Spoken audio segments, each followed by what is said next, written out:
Hello and welcome everyone. Welcome to agri concept.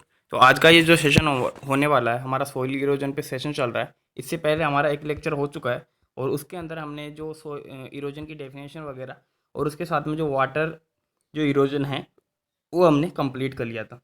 और अब इस जो नेक्स्ट सेशन जो ये दूसरे नंबर का सेशन है, तो इसमें हम विंड इरोजन के बारे में बात करेंगे और साथ में जो इरोजन को कंट्रोल करने के जो मेजर्स है उनके बारे में क्या करेंगे अपन इस सेशन में बात करने वाले हैं। तो अगर आपने पहला वाला जो सेशन है जो कि जिसके अंदर हमने बेसिक कवर किया है और साथ में जो वाटर इरोजन कंप्लीट किया है, तो और नहीं दिखा तो आपको क्या करना है कि जो हमने अलग प्लेलिस्ट बना रखी है, मतलब soil science by agri concept के नाम पे, तो आप चैनल पे प्लेलिस्ट सेक्शन में जाओ और वहाँ पे आपको सारे सेशन जो सोइल साइंस के हुए हैं और अदर सब्जेक्ट्स के हुए हैं वो भी आपको मिल जाएंगे। तो स्टार्ट करते हैं। सबसे पहले इसके अंदर अपन देखते हैं विंड इरोजन की बात करने वाले हैं। तो विंड इरोजन के अपन सबसे पहले डेफिनेशन देखते हैं। तो विंड इरोजन से पता चल रहा है जब हवा के द्वारा मतलब सोइल का एक जगह से दूसरी जगह ट्रांसपोर्ट होना है तो उसको क्या बोलेंगे अपन, विंड इरोजन बोलेंगे। तो the erosion caused by the wind is a common in dry area regions. तो ये जो विंड इरोजन होता है आपको पता है कि कहाँ होने वाला है, मतलब सूखे जहाँ इलाका है वही जहाँ मतलब सैंडी सोइल है उसी मतलब एरिया में ज़्यादा हुआ, क्योंकि आप जहाँ ब्लैक सोइल देखते हो तो वहाँ इतनी मतलब वो उसका कॉम्पैक्ट होती है black soil as compare to sandy soil, क्योंकि फिर उसको डीअटैच पार्टिकल करना, सैंडी सोइल के अगर पार्टिकल्स को अलग करेंगे तो वो मुश्किल रहेगा क्योंकि वो अटैच रहते हैं एक दूसरे से, गाढ़े मतलब एक दूसरे से चिपके हुए रहते हैं। वही अपन सैंडी सोइल में देखेंगे तो उसके दाने अलग अलग दिखेंगे आपको सोइल को। तो विंड इरोजन जो सबसे ज़्यादा हमें देखने को मिलता है वो हमें मतलब जो सैंडी सोइल है उसके अंदर देखने को मिलता है। और जो अगर स्टेट की बात करें तो कौन से स्टेट में सबसे ज़्यादा विंड इरोजन होता है, तो वो राजस्थान के अंदर सबसे ज़्यादा होता है, क्योंकि राजस्थान में मोस्टली ज़्यादा सैंडी सोइल आपको देखने को मिलेगी। नेक्स्ट अपन बात कर लेते हैं। कुछ कई बार ऐसा क्वेश्चन भी आता है कि कितने मिलियन हेक्टर के अंदर जो हमारा है वो वाटर इरोजन होता है और कितने मिलियन हेक्टर में हमारा विंड इरोजन होता है। तो वाटर की इरोजन की बात करें तो 148 मिलियन हेक्टर जो हमारी सोइल है उसके अंदर तो कितना हो रहा है, वाटर इरोजन हो रहा है। कितने हेक्टर में, 148 मिलियन हेक्टर में वाटर इरोजन हो रहा है। वही अपन सोइल इरोजन अगर विंड इरोजन की बात करते हैं तो विंड इरोजन जो हमारे इंडिया में हो रहा है वो कितने एरिया के अंदर हो रहा है, वो 16 मिलियन हेक्टर एरिया के अंदर हो रहा है। कितने एरिया में हो रहा है, 16 मिलियन हेक्टर एरिया के अंदर हो रहा है। एक मिनट नहीं, हाँ 16 नहीं होगा, 13 मिलियन हेक्टर, याद रखना। 13 मिलियन हेक्टर एरिया में क्या हो रहा है, हमारा जो विंड इरोजन है वो हमारे इंडिया के अंदर हो रहा है। और कौन से एरिया स्टेट में सबसे ज़्यादा विंड इरोजन होता है, तो वो राजस्थान के अंदर होता है। तो आगे देखते हैं इसके अंदर। The soil is mainly Sandy, जो विंड इरोजन है उसके अंदर क्या मेनली क्या होती है, सोइल सैंडी होती है, या फिर है ना ऐसी सोइल हो जहाँ पे वेजिटेशन पुअर हो, मतलब सरफेस के ऊपर कोई घास नहीं उगी हुई हो या और कोई क्रॉप वगैरह नहीं उगी रहेगी। तो क्या पता है क्या क्या होगा कि जो विंड है वो डायरेक्ट हमारी जो सोइल है उसके कांटेक्ट में आएगी और उसको क्या कि उड़ा के अपने साथ में दूसरी जगह ले जाएगी। तो ये विंड इरोजन हुआ। इसके बारे में भी इसके टाइप्स की अभी बात करेंगे नेक्स्ट स्लाइड के अंदर। थोड़ा लैंड स्लाइड और स्लिप इरोजन का भी अपन बात कर लेते हैं। तो लैंड स्लाइड वगैरह में आपने देखा होगा कि कभी कभार क्या होता है कि चट्टानें बड़ी बड़ी जब तेज बारिश होती है तो एक क्या होता है कि उसके अंदर हाइड्रोलिक प्रेशर जनरेट होता है। उस हाइड्रोलिक प्रेशर से क्या होता है कि जो उनका जो इतना ज़्यादा वेट होता है ना रॉक्स का, तो वो क्या होता है कि ग्रेविटी के फोर्स की तरफ वो मूव कर जाता है। और आपको पता होगा कि कई बार आप पहाड़ी एरिया में अगर जाओगे तो वहाँ पे चट्टानें वगैरह रोड पे आके क्या हो जाती है, गिर जाती है, कभी तेज बारिश वहाँ पे हो जाती है। तो वो भी एक प्रकार से इरोजन ही है, क्योंकि उससे क्या होगा कि रॉक्स वेदरिंग होगी। फिर वेदरिंग होने के बाद में आपको पता है कि धीरे धीरे चट्टानें छोटी होती जाएगी उनके पार्टिकल्स पे और बाद में सोइल मिलेगी। तो वो लैंडस्लाइड भी एक इरोजन ही है, जो कि क्या होता है जब तेज बारिश होती है हाइड्रोलिक प्रेशर जनरेट होता है और जो क्या करता है ग्रेविटी फोर्स के साथ में फाइनली वो जो बड़ी चट्टान होती है वो आके नीचे गिर जाती है। अब फॉर्म्स ऑफ विंड इरोजन के मतलब टाइप्स की बात करें तो 3 टाइप्स होते हैं। तो साल्टेशन होता है, एक क्रीप सरफेस क्रीप होता है, एक होता है सस्पेंशन। तो क्वेश्चन यहाँ से मोस्टली सबसे आपको ज़्यादा यही देखने मिलेगा।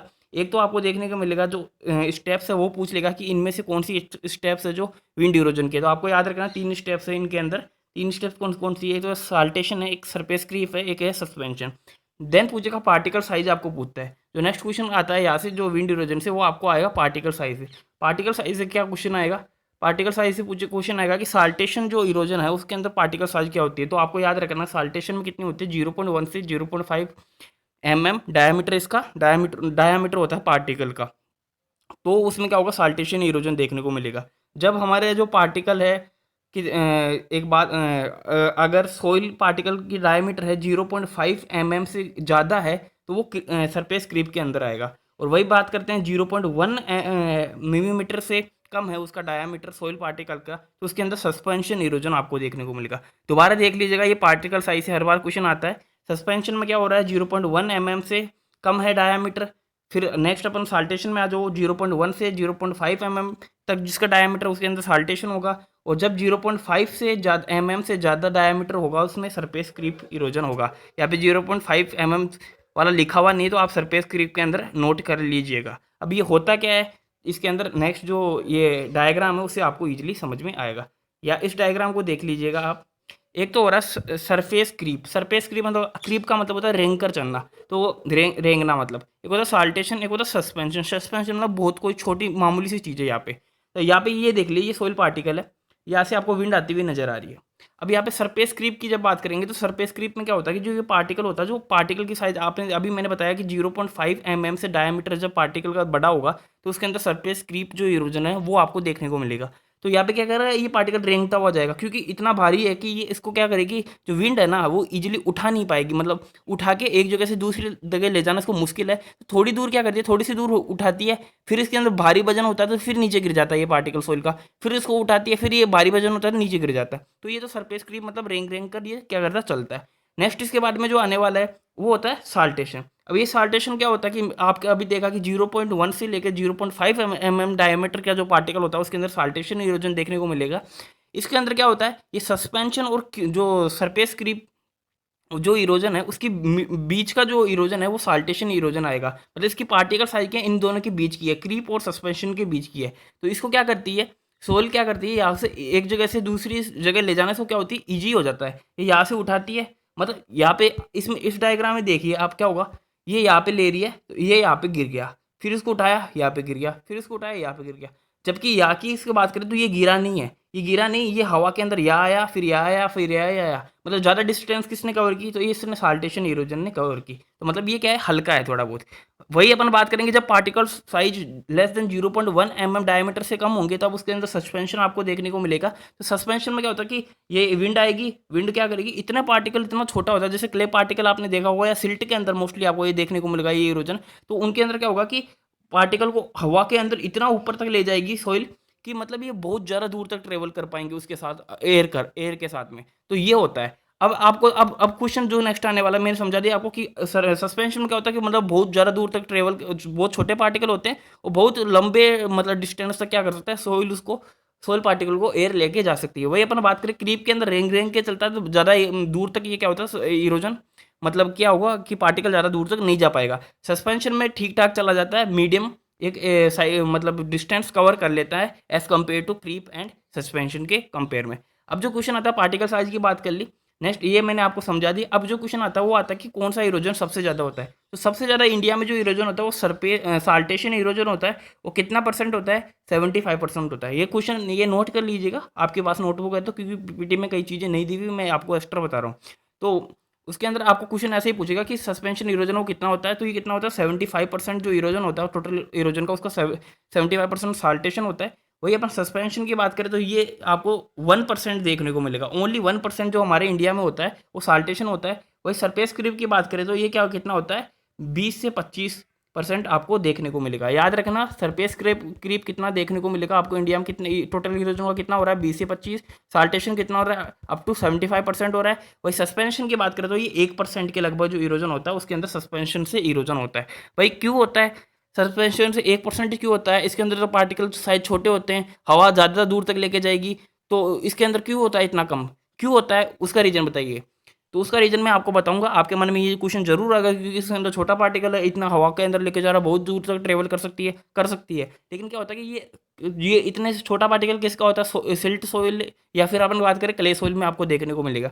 तो इन सोइल के अंदर क्या होता है कि कॉम्पैक्टनेस ज़्यादा होता है, स्टिकनेस ज़्यादा होता है, पार्टिकल्स एक दूसरे से प्लास्टिसिटी क्या होती है, ज़्यादा होती है, चिपके हुए रहते हैं, डिअटैचमेंट इतना ईजी नहीं हो पाता। इसलिए क्या होता है कि ये सरफेस ये इरोजन में कम देखने को मिलता है। वही अपन बात करें, ये साल्टेशन क्या होता है कि इसके अंदर क्या होता है कि मीडियम साइज का पार्टिकल होता है और मोस्टली क्या होता है और इजीली डीअटैच क्या होता है, सॉइल से डीअटैच हो जाता है। इसलिए क्या है, ये इरोजन हमें सबसे ज़्यादा देखने को मिलता है। वही अगर बात करें तो ये जो अगर बात करें कि क्रीप वाला की बात करें तो क्रीप के अंदर क्या होता है कि ये पार्टिकल हैवी है, पार्टिकल हैवी है तो क्या करेगा, इसको ज़्यादा डिस्टेंस को कवर नहीं कर पाएगा, क्योंकि अब मैंने बताया ये थोड़ी दूर उड़ेगा हवा में फिर गिर जाएगा, क्योंकि पार्टिकल भारी है, उड़ेगा फिर गिर जाएगा। और ये तो बहुत दूर तक जा सकता है, लेकिन जा तो सकता है, लेकिन जिसकी जो सॉइल में ये होता है ना, वो सॉइल ही बहुत कॉम्पैक्ट है, मतलब उसको डीअटैच करना पॉसिबल ही नहीं है। इसलिए ये क्या होता है कि ये बहुत कम होता है, 1% ही होता है। साल्टेशन क्या होता है, सबसे ज़्यादा होता है, और क्रीप क्या होता है, वो कम होता है, क्योंकि इसका भी मैंने आपको रीजन बता दिया, क्योंकि ये क्या है, हैवी पार्टिकल होता है। तो यही चीज़ इसमें दी हुई है कि अब देखो इसको डेफिनेशन को, कि साल्टेशन में क्या होता है कि, एक minute, lifting and bouncing off the particle most important for particle size. ये क्या हो रहा है, लिफ्टिंग करता है और बाउंस करता है पार्टिकल को, ठीक है, मैंने समझाया साल्टेशन में क्या हो रहा है अभी। फिर क्या, क्रीप के अंदर क्या होता है, रिंग रिंग के चलता है, वो roll out on the ground surface, वही चीज़ क्या हो रहा है, रिंग रिंग के चल रहा है, वही। सस्पेंशन की बात करते हैं तो lifting silt and clay size particle किस में होता है, मोस्टली सिल्ट और क्ले साइज पार्टिकल में होगा। और डायमीटर मैंने बता दिया लेस देन 0.1 mm होगा। और जो होगा कि क्या होगा, high into the air and can this be carry long distance cover कर सकता है, ठीक है। मैंने यही बताया आपको कि क्या होगा इसके अंदर, लॉन्ग डिस्टेंस सोइल, इसको सोइल को क्या होगी, एयर ले जा सकती है। तो ये आई होप आपको समझ में आएगा। ये कुछ लैंडस्लाइड का जो इमेजेस है वो आपको देखने को मिल रहा है, जो अभी मैंने बताया कि किस तरह लैंडस्लाइड्स होती है। तो ऐसे लैंडस्लाइड हो जाती है जब क्या होता है, ज़्यादा बारिश हो जाती है तब। नेक्स्ट कुछ इरोजन के इफेक्ट्स की अगर बात कर लेते हो, क्या क्रॉप प्रोडक्शन इसके अंदर क्या होता है, कम हो जाता है। और क्या बात कर लेते हैं कि eroded soil deposit on the river bed raising their level and क्या करती है कि leading to the devastation floods वगैरह क्या होती है उसको, मतलब ये क्या करते हैं, जो हमारी रिवर्स वगैरह होती है तो क्या होता है कि जब हमारा इरोजन हो रहा होता है सोइल का, और जब रिवर्स में पानी नहीं है तो वहाँ पे जाके क्या मिट्टी इकट्ठी हो जाती है। और फिर क्या होता है कि जब बारिश का मौसम आता है तो रेन रिवर में पानी आता है, तो वो क्या है, रिवर ब्लॉक हो चुकी है क्योंकि वहाँ पे मिट्टी भर चुकी है। अब क्या होगा कि वो रिवर इधर उधर किधर भी उसका पानी चला जाएगा, क्योंकि उसको अब रास्ता नहीं मिलेगा। उससे क्या होता है, फ्लड्स वगैरह हमें देखने को मिलती है, प्लांट प्रोडक्टिविटी डिक्लाइन हो जाती है। और डेजर्टिफिकेशन मतलब डेजर्ट को बढ़ावा देता है, मतलब जो जिस एरिया में डेजर्ट नहीं है, मतलब सैंडी सॉइल नहीं है, वहाँ पे सैंडी सॉइल भी दूसरी जगह से आ जाती है। नेक्स्ट इसमें बात कर लेंगे कुछ कंट्रोल मेजर्स की बात करें तो कुछ एग्रोनॉमिक मेजर्स है, कुछ इंजीनियरिंग प्रैक्टिसेस आपको देखने को मिलेगी इसके अंदर, किस तरह हम इसको क्या करते हैं, कंट्रोल करते हैं इरोजन को। तो एग्रोनॉमिक प्रैक्टिसेस की अगर अपन बात करते हैं यहाँ पे, तो क्रॉप रोटेशन आपको देखने को पड़ेगा। और क्रॉप रोटेशन के बारे में मेरे को नहीं लगता कि आपको कुछ समझाना पड़ेगा। स्ट्रिप क्रॉप के बारे में भी मैंने आपको पढ़ा रखा है, जो बेसिक एग्रीकल्चर की हमारी क्लास हुई थी, तो उसके अंदर स्ट्रिप जो क्रॉपिंग है उसके बारे में बताया हुआ है। नेक्स्ट तो इसके अंदर स्ट्रिप क्रॉपिंग में क्या होता है कि पट्टी के अंदर क्या कर सकते हैं, एक तरीके से जो पट्टियाँ वो होती है क्रॉप्स की, वो उसमें लगाई जाती है, जिससे कि जो हमारे मिट्टी है उसका क्या होगा, कटाव नहीं हमें देखने को मिलेगा। नेक्स्ट अपन बात करें इंजीनियरिंग प्रैक्टिसेस की बात करें तो डिचेस वगैरह बना देते हैं। जो डिचेस होते हैं उसका मतलब होता है कि बंड हम जब बना देते हैं, मतलब एक तरीके से बड़ी क्या कर सकते हैं, मिट्टी की जब हम क्या कर सकते हैं, डोली जिसको अपन बोल सकते हैं एक तरीके से, वो हम बना देते हैं, तो उसको क्या बोलते हैं, डिचेस बोलते हैं। तो जो डाइवर्जन डिचेस हम बनाते हैं, या फिर इंटरसेप्शन जो डिचेस है वो भी हम क्या कर सकते हैं, इसको कंट्रोल करने के लिए बना सकते हैं। फिर जो हमारा टेरेस कंस्ट्रक्शन है, मतलब कि सीढ़ी की तरह जब फार्मिंग करते हैं, जो आपको इमेज में दिख रहा होगा, उससे भी क्या होगा कि इतना जल्दी इरोजन नहीं होगा, क्योंकि एक साथ पानी नीचे नहीं आएगा, वो धीरे धीरे रुक कर आएगा। चेक डैम्स मतलब डैम्स वगैरह बना देते हैं, ताकि जो तेज़ स्पीड से पानी आ रहा है उसको रोका जा सके, उससे भी इरोजन नहीं होगा। विंड ब्रेक्स में बड़े मतलब कि जो हमारा फील्ड है उसके बाउंड्री पे अपन क्या करते हैं, बड़े बड़े जो हाइट के प्लांट्स होते हैं उनको अपन लगा देते हैं। तो इसी के साथ ये क्या होगा, हमारा जो सॉइल इरोजन है उसका पूरा कंप्लीट हो गया। हमने वाटर इरोजन पढ़ लिया, विंड इरोजन पढ़ लिया, इसके बारे में डेफिनेशन पढ़ ली, और इसको जो कंट्रोल मेजर्स है उसके बारे में पढ़ लिया। तो इसी के साथ इस सेशन को ओवर करेंगे। इस सेशन की पीडीएफ आपको मिलने वाली है टेलीग्राम चैनल पे, उसकी जो लिंक है वो डिस्क्रिप्शन में प्रोवाइड करवा दी गई है। तो आप एग्री कॉन्सेप्ट का चैनल वहाँ से ज्वाइन कर लीजिएगा, टेलीग्राम चैनल। और साथ में इस चैनल पे नए हैं यूट्यूब चैनल पे, तो इसको सब्सक्राइब करें, साथ में बेल आइकॉन को प्रेस करें, वीडियो को लाइक करें। और अगर आपको कोई क्यूरी होती है और आपको वीडियो कैसा लगा तो आपको कमेंट बॉक्स में लिख देना है, और अपने फ्रेंड्स के साथ शेयर करना ना भूलें। तो इसी के साथ सेशन को एंड करेंगे। जय हिंद, जय भारत।